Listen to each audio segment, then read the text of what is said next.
اعوذ باللہ من الشیطان الرجیم بسم اللہ الرحمن الرحیم۔ سورہ فلق کا تعارف۔ مقام نزول۔ ایک قول یہ ہے کہ سورہ فلق مدینہ منورہ میں نازل ہوئی ہے اور ایک قول یہ ہے کہ مکہ مکرمہ میں نازل ہوئی ہے۔ پہلا قول زیادہ صحیح ہے کیونکہ اس کے شان نزول سے اس کی تائید ہوتی ہے۔ سورہ فلق میں رکوع اور آیات کی تعداد۔ اس صورت میں 1 رکوع اور 5 آیتیں ہیں۔ فلق نام رکھنے کی وجہ۔ فلق کے کئی معنی ہیں اور یہاں اس سے مراد صبح ہے، چونکہ اس سورت کی پہلی آیت میں یہ لفظ موجود ہے، اس مناسبت سے اسے سورہ فلق کہتے ہیں۔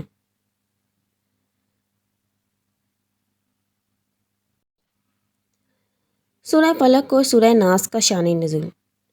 سورہ فلق اور سورۃ الناس جو اس کے بعد ہے اس وقت نازل ہوئی جب لبید بن عاصم یہودی اور اس کی بیٹیوں نے حضور صلی اللہ علیہ وآلہ وسلم پر جادو کیا اور حضور صلی اللہ علیہ وآلہ وسلم کے جسم مبارک اور ظاہری اعضاء پر اس کا اثر ہوا، البتہ دل، عقل اور اعتقاد پر کچھ اثر نہ ہوا۔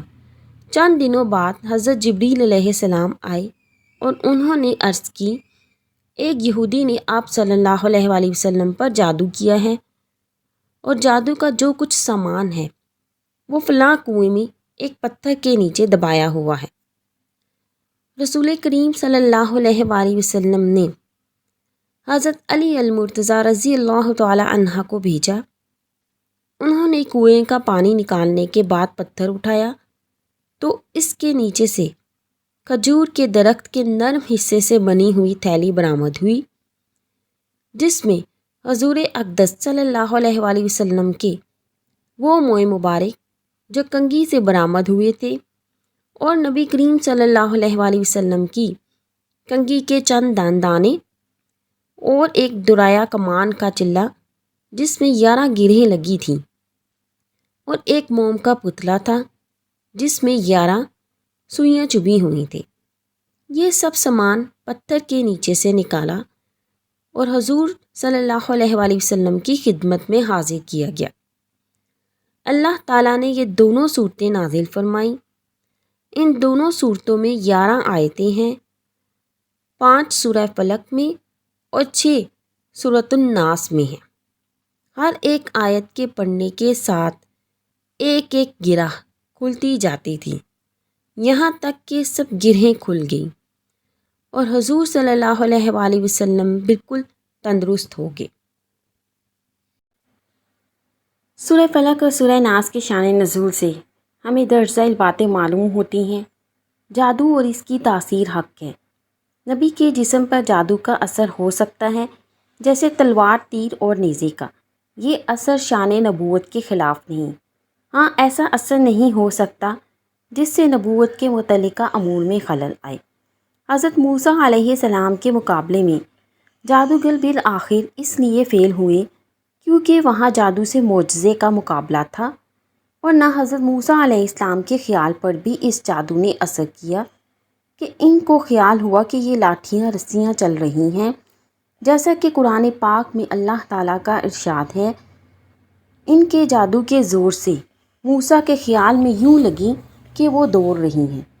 نبی کریم صلی اللہ علیہ وآلہ وسلم کے خیال پر بھی یہی اثر ہوا تھا۔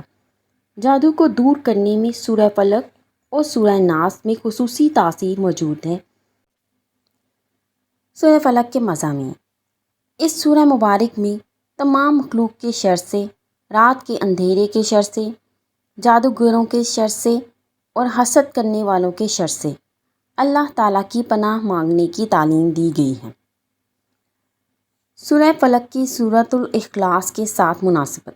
سورہ فلق کی اپنے سے ماقبل سورت سورہ اخلاص کے ساتھ مناسبت یہ ہے کہ سورہ اخلاص میں اللہ تعالیٰ کی وحدانیت کا بیان ہوا اور یہ بتایا گیا کہ جو چیزیں اللہ تعالیٰ کی شان کے لائق نہیں وہ ان سے پاک اور بری ہیں، اور ان دونوں صورتوں میں بتایا گیا کہ دنیا میں موجود ہر شر سے اللہ تعالیٰ کی پناہ مانگنی چاہیے۔